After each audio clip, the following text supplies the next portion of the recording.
We're going to switch gears a little bit, so I'm going to introduce our next speaker. His name is Giancarlo Vanini. He is an assistant professor in the Department of Anesthesiology and a faculty member in the Neuroscience Graduate Program at the University of Michigan. He did his undergraduate and medical training in Uruguay, and then he came to Michigan to do a postdoctoral fellowship where he became interested in studying the neurobiology of arousal states. So he uses a systems neuroscience approach to study the mechanisms controlling interacting states of sleep, anesthesia, and the development of chronic pain. He'll be telling us a little bit more about the potential role of caffeine to alleviate post-op pain in sleep-deprived rats, and hopefully sleep-deprived residents and attendings as well. So please join me in welcoming Dr. Vanini.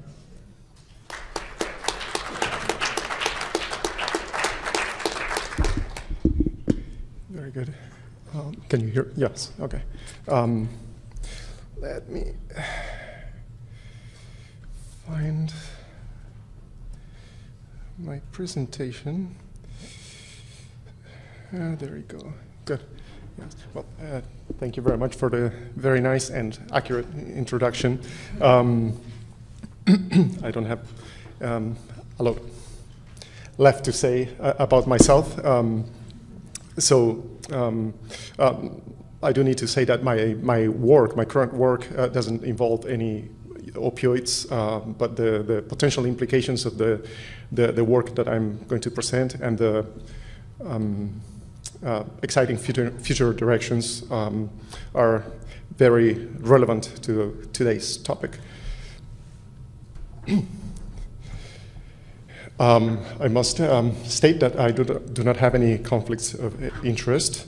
And just in case, having heard about my career path, in case you're wondering why, that's a question that I find myself asking almost on a daily basis, and there's no short answer for that. I guess I could say it was an accident, but I really became very fascinated by the brain, and I was fortunate enough to come across the right people at the right times to help me transition from a trainee into becoming an independent neuroscientist. To provide some context for my work, I will remind you that sleep and pain have bidirectional interactions. There is abundant preclinical and clinical evidence showing that sleep disruption enhances pain perception. And you also know from your own clinical experience that pain and pain meds such as opioids disrupt sleep. Now, why is that clinically relevant? Sleep disruption and pain are highly prevalent. Some say that insufficient sleep is reaching epidemic proportions in all the Western world. They are frequently associated and together contribute to increased morbidity and mortality. Furthermore, there's also evidence showing that altered sleep after trauma or surgery is a potential risk factor for the development of chronic pain. This, let me see if I can, yeah, good.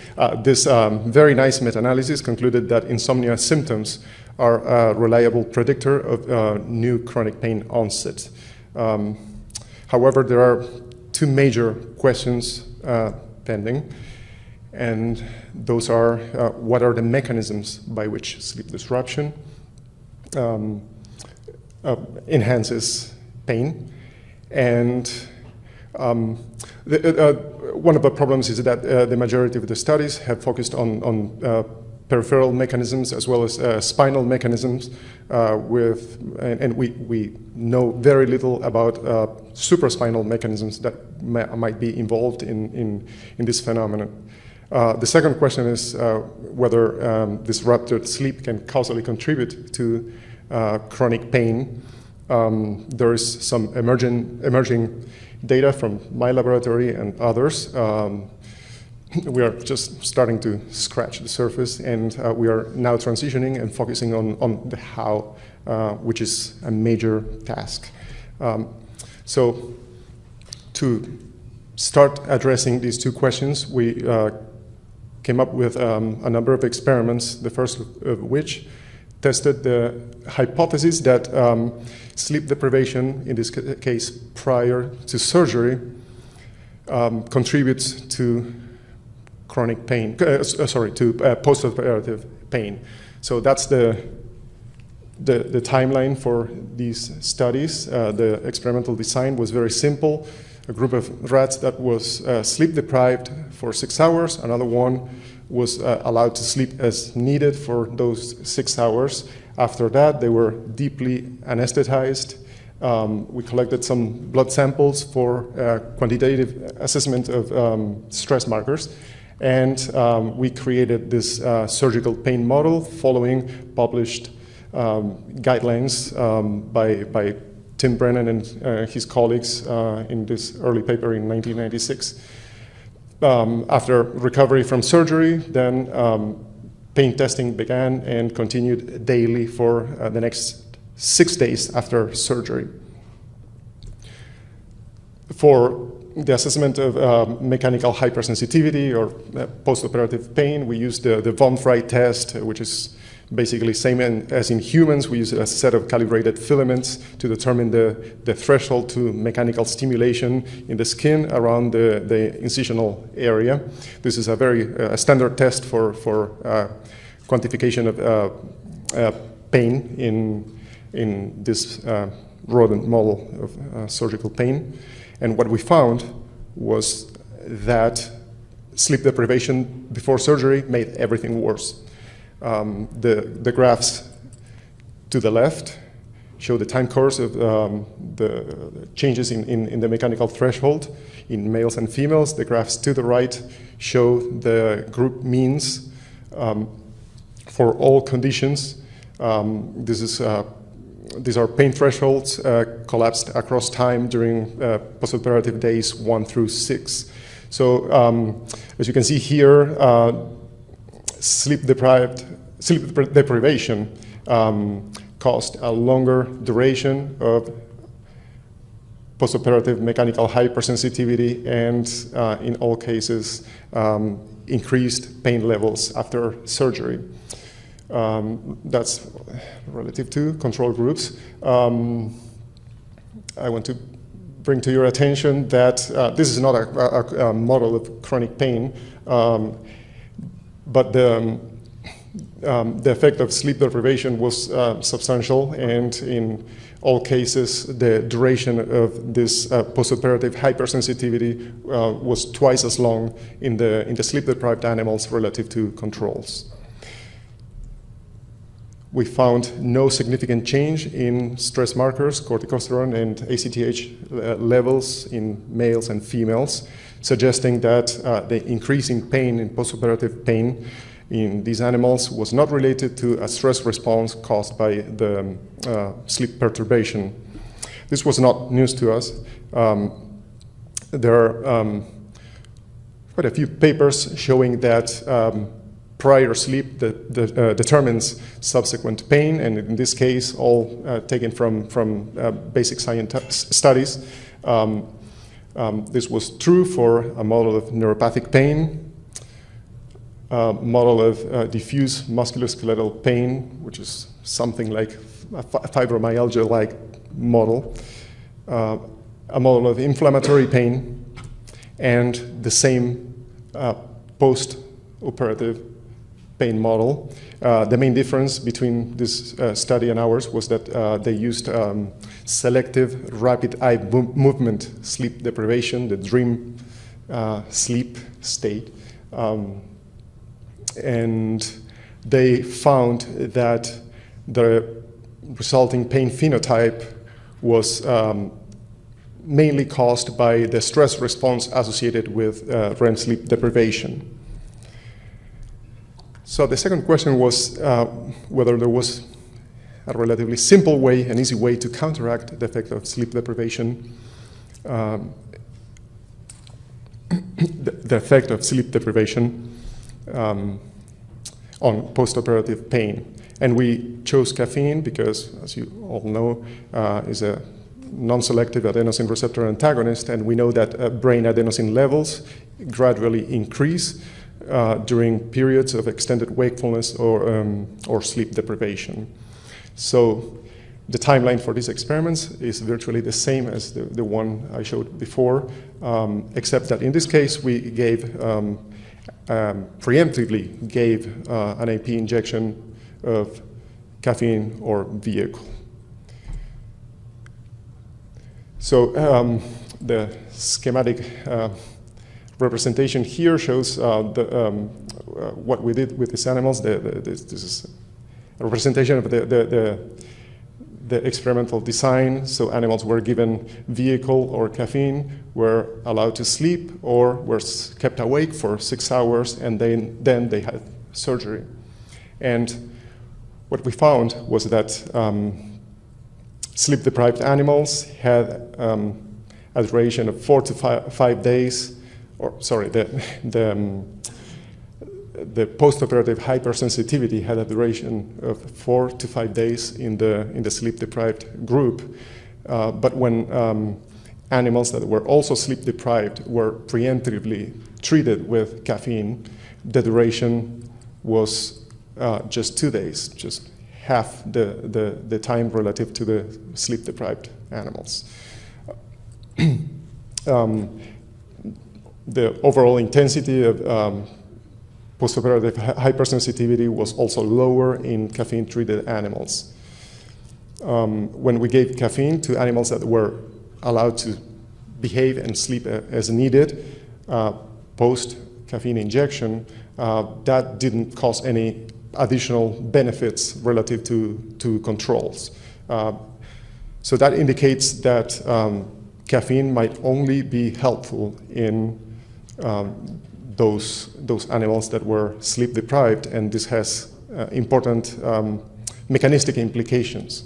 The clinical implications of this study are yet to be tested, and we are starting to work towards that with my colleagues in the department. I will talk about that in a few minutes. Okay, so the next question was, where is the site of action for caffeine? And there are many potential mechanisms likely operating in parallel. They are not mutually exclusive. And we chose to target the median preoptic nucleus, which is a very tiny nucleus deep in the rostral hypothalamus, because this nucleus is one of those keynotes that is important for sleep regulation. It has sleep-promoting neurons. Those neurons are activated by adenosine, and also we know that neurons in the median preoptic nucleus project to many sleep and pain-related nuclei, some of which are represented here. This is a sagittal view of the schematic sagittal view of the rat brain. The median preoptic nucleus would be around here, and some of the downstream areas of interest are the peripheral region of the hypothalamus that contains hypercholinergic / orexinergic neurons, the ventrolateral division of the periaqueductal gray, and the ventral pontine reticular formation. All of them have in common that they all participate in the regulation of sleep and wakefulness, and they also modulate pain. And their projections, at least part of them, converge into this area of the caudal brainstem called rostral ventromedial medulla. It's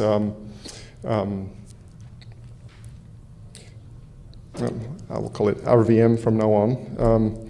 Neurons in the RVM project to the spinal cord and modulate the influx of nociceptive information at this level, either facilitating or inhibiting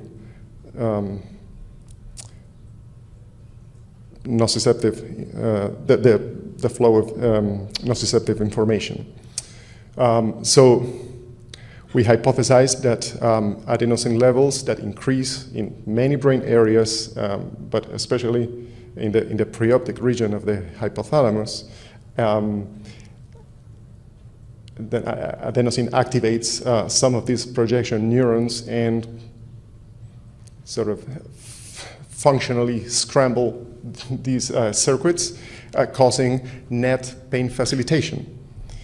So if this hypothesis is correct, then one way we could test it was very simple, injecting an adenosine receptor antagonist into this brain area and test if that would help reduce the increase in pain caused by sleep deprivation in our model. So I'm going to go fast through this timeline. The main difference here is that rats for this study were surgically implanted with guide tubes for drug delivery into the brain, into the preoptic region. Then you know the rest of the stories, and the rest of the design is schematized here. This is the drug used, ZM241385, which is an adenosine A2A receptor antagonist. So we injected these animals with this adenosine antagonist or vehicle. Animals were sleep deprived or allowed to do whatever they needed to do with their sleep during 6 hours, and then they had surgery. What we found here was, again, that the sleep-deprived group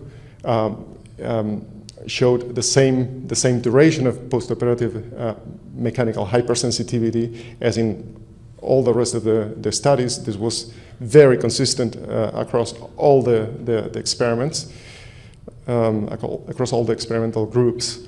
And when we pre-treated a group of animals with the adenosine antagonist injected into the preoptic region, we saw that the duration went from 4 days. These were also sleep deprived, by the way. The duration went from 4 days to 2 days. So again, we were able to block the increase in postoperative sensitivity induced by sleep deprivation. The overall levels are clearly shown here, how the pretreatment with the antagonist reduced the intensity of those pain behaviors. Similar to caffeine, when we injected this antagonist into non-sleep deprived animals, it didn't add any benefit to it, suggesting also that sleep deprivation and an increase in adenosine levels is a prerequisite for this drug to be effective. So next I'm going to show you, this is a recap of the results shown thus far. And this is in a very simple, non-quantitative way. We found relative to controls, sleep deprivation increased the duration of mechanical hypersensitivity during the postoperative period, and that systemic injection of caffeine or intracerebral injection of the adenosine receptor antagonist into the preoptic region of sleep-deprived animals helped to block the increase in the duration of this postoperative hypersensitivity, in both cases approaching control levels. So the last group of experiments was designed to test if injecting this adenosine receptor antagonist into the preoptic region would also be effective in preventing the development of pain hypersensitivity in non-operated animals, just intact, pain-free animals. So these animals were again implanted with cannulae to deliver this drug into the preoptic region. So drug versus control, vehicle solution, sleep deprivation or no sleep deprivation, and we assessed the effect of sleep deprivation and the drug treatment with a method to test for thermal hypersensitivity, hyperalgesia.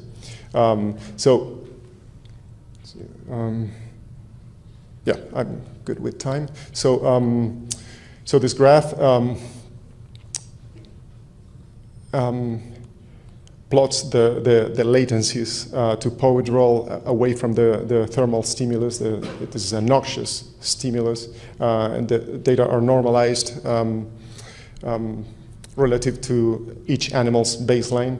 And what we see here in red is that in both cases, with the average and the time course, sleep deprivation caused a consistent decrease in the latencies, indicating that the animals became hypersensitive to pain. This is well known and has been published elsewhere by us and others. When we injected the adenosine receptor antagonist into the brain of animals that then underwent sleep deprivation, this drug blocked the development of this thermal hyperalgesia, indicating that this is a potential mechanism for this sleep, for mediating the sleep-pain interaction. To conclude, we saw that a brief perturbation prior to surgery worsened surgical pain. The increase in surgical pain was not associated with stress or the stress response induced by sleep deprivation. Systemic caffeine and intra-hypothalamic injection of the adenosine receptor antagonist blocked the increase in pain caused by sleep deprivation. Altogether, this suggests that adenosine A2A receptors in the median preoptic may contribute to regulate sleep-pain interactions. If there are two important things to take away from this talk is that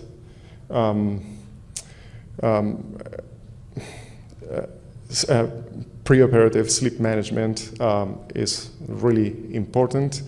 And this is not just based on my work. There are several human studies indicating that this is the case, and that caffeine, if proven to be effective in humans, in patients, may help to reduce pain and reduce opioid use in post-operative patients. What's next?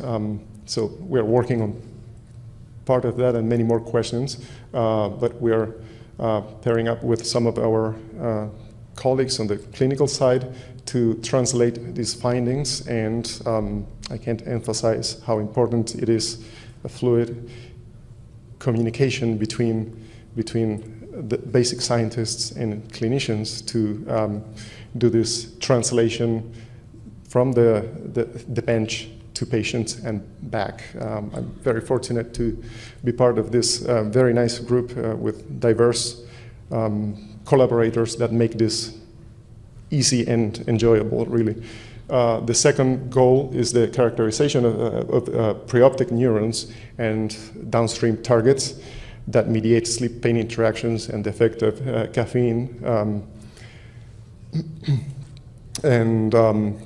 To this end, we are using viral vectors for site-specific deletion of adenosine receptors, tracing pathways, and also for receptor expression in subsets of neurons of interest that we can then manipulate at will and test our working hypotheses. Before I leave you, I'm going to acknowledge and thank my funding sources and my amazing research team. Vivian and Angelo were both instrumental in the study that I presented today.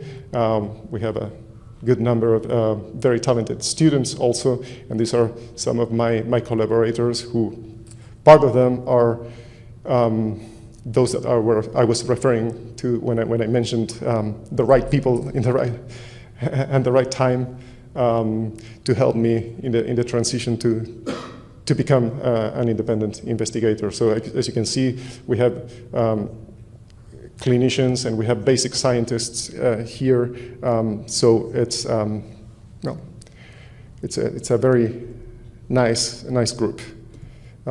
Thank you very much. I'll leave you here, and I'll be happy to answer questions at the end. Thank you.